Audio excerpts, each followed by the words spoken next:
let's make a left leaning and a right leaning increase.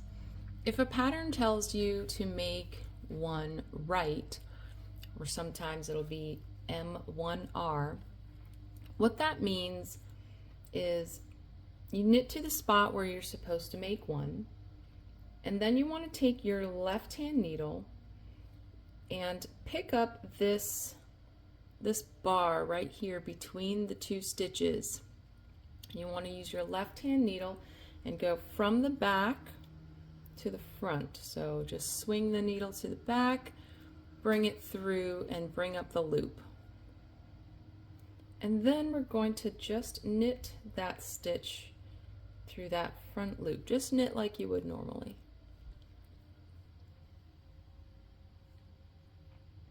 Just like that. Let's knit to the other side and I'll show you make one left.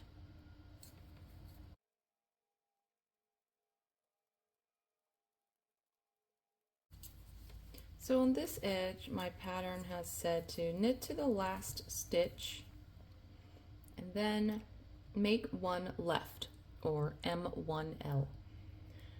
We're gonna identify that bar right between the two stitches, this bar right here, and we're going to insert the left hand needle from the front this time to the back. And we'll pick it up just like that. And then we need to knit this stitch through the back loop. So we'll just swing around a bit and knit that bar through the back loop. Just like that. And that creates your make one right and make one left.